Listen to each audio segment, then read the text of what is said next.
We're going to start Excel. For those of you that have never started Excel before, used Excel, it looks similar to other Microsoft products when you fire it up.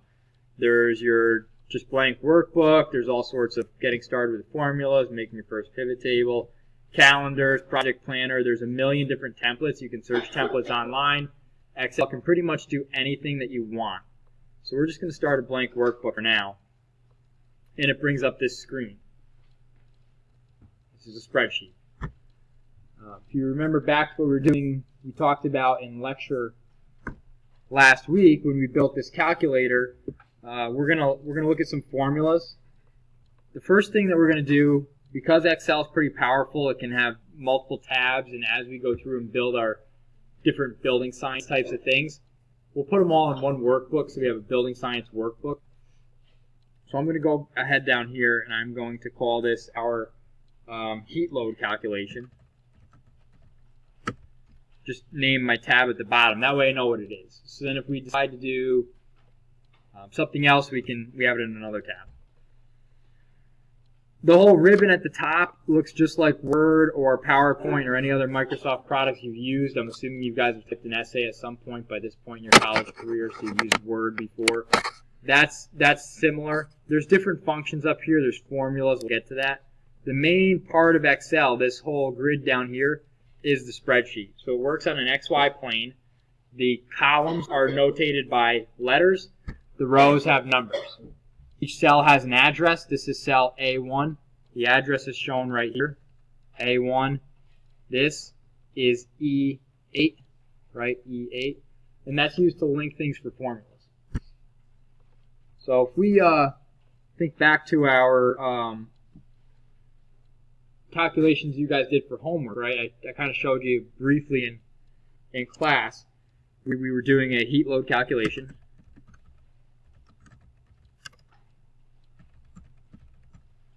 Right, and you can set this up similar to what we did in class. So we have our overall dimensions.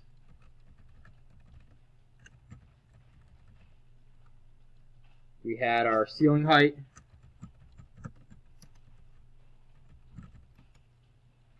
Windows. Doors. Inside design temp.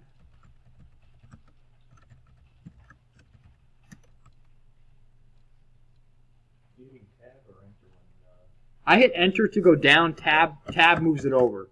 That's a good question. So your arrow keys move the cell around. If you hit enter, it goes to the next tab down. If you hit, or next cell down, if you hit tab, it goes to the right.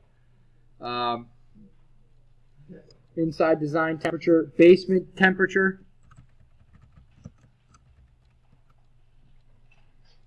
Outside design temp.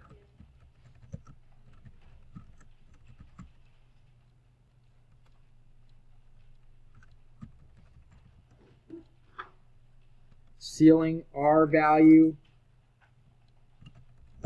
wall R value, floor R value.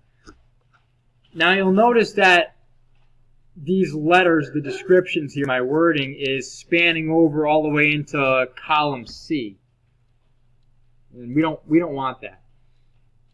So if I take my mouse and I just hover it above these letters, it changes from the arrow down, which selects an entire column. We don't want that. When you hover over one of those lines, it changes, and the cursor becomes a vertical black line with two black arrows pointing either direction. And if you double-click right at that line, so if you hover over the B and you move it slightly over to right between the A and B, your cursor changes. I'm right here. See the cursor change? And if you double-click, it auto-hits. Heat load calculation, that's kind of the title of the sheet. So if you want to make that bold, you can go ahead and Control B is the hotkey for bold. You can also just push the B up here just like Word. Control U for underline also works. All the Microsoft hotkeys work in both softwares. I'm going to go to Save As. I'm just going to save it on my desktop. Save it on my desktop for now, and I will call this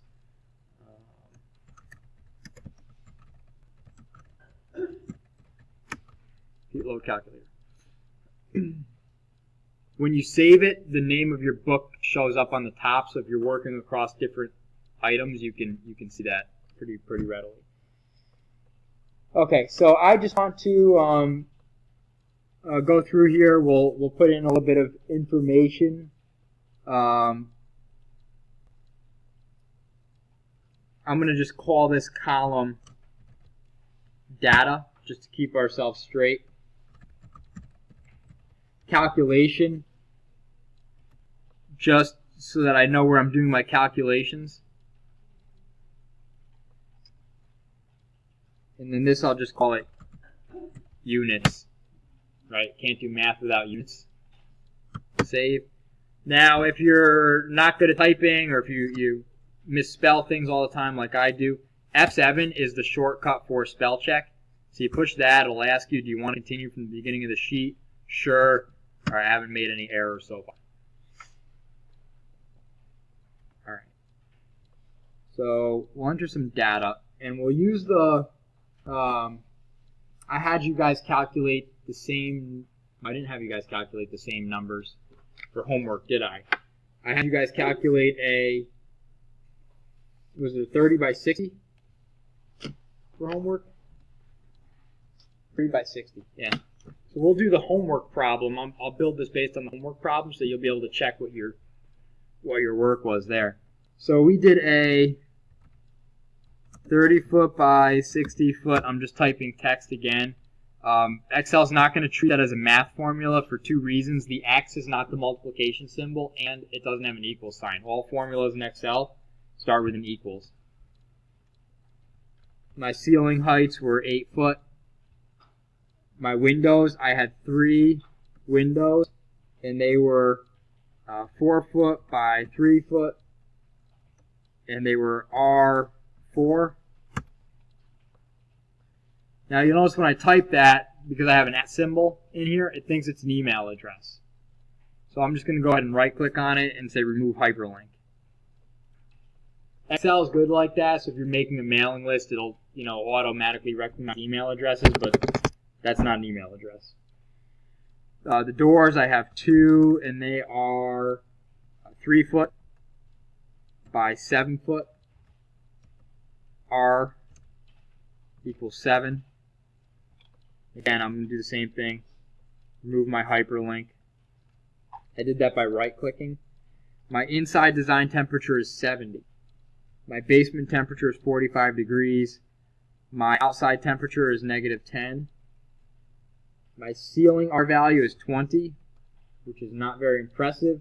My wall R value is 10, which is equally unimpressive. And my floor R value is 5. They are very low for numbers that you would see in this climate. I've made quite a bit of progress again, so I'm just going to hit Control S, which saves. Following so far? All right.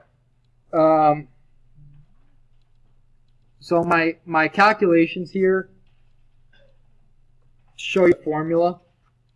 You can, the reason that you could put a length and width and have a length column and a width column and do column B times column C equals, but a lot of times your building's not going to be exactly rectangular or square. You guys are architects. It's not. If I had the civil engineers, or if I had myself designing the building, it probably would be rectangular or square. You guys have some intricate shapes, so it really doesn't do us any good to calculate the square footage based on a rectangle, because it's just not always reasonable. It's not an accurate representation of what's actually designed. But in this case here it is, so I'm just going to push the equals sign, equals 30, and then the multiplication symbol is above 8. So shift 8, or if you have a number pad on your computer, it's above, I think, 9 on the number pad. I don't have a number pad on my laptop. 60 equals, and I come out with 1,800 units on that, square feet. Feet. Obviously the ceiling height is just 8 feet, so I'm just going to click equals 8. Right. To link it. I guess it has units in it. Alright, 8 feet. My windows here, again, if you push equals, you can do some math. So what I like to do is there's 3 windows multiplied by. Excel will not infer parentheses as a multiplication symbol like you would in math class or a calculator might. You have to type the multiplication symbol.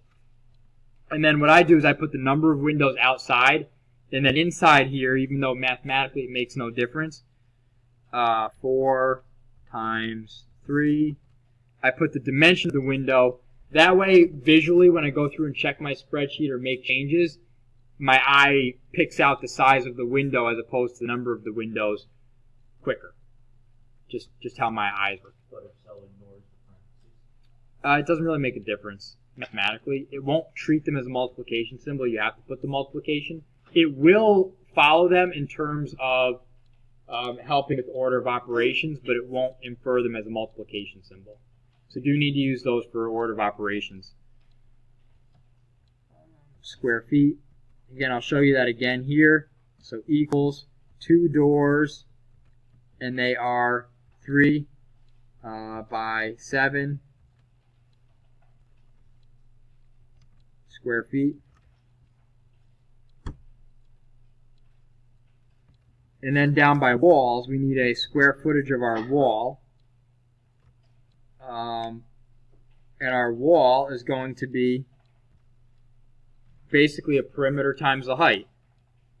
So this is going to be 10-foot height times, and I'm going to use a parenthesis this time because we're going to add the lengths of the walls and need the parenthesis to do some order of operations for us. So it's a 30 by 60 building, so we have a 30-foot plus 30 plus 60 plus 60. 30 plus 30 plus 60 plus 60 for 30 by 60 building. Right here, enter, and I get 1,800 square feet, which is good because, wow, the floor area happens to be the same as the perimeter area. Wow, that's interesting mathematically. How the formula's right. The floor area and the wall area aren't often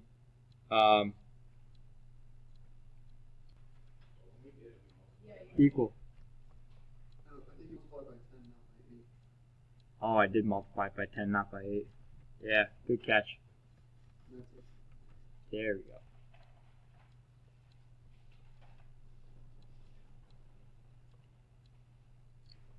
Eight foot. 30, 30, 60, 60.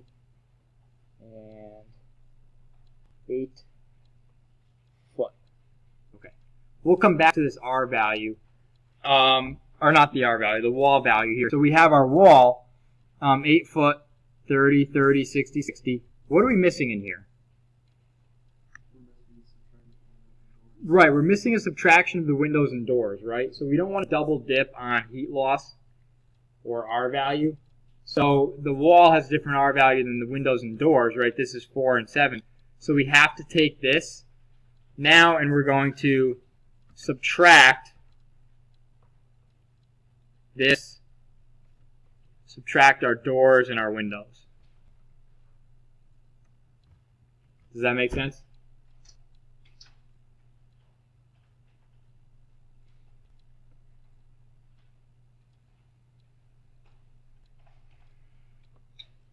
Perfect.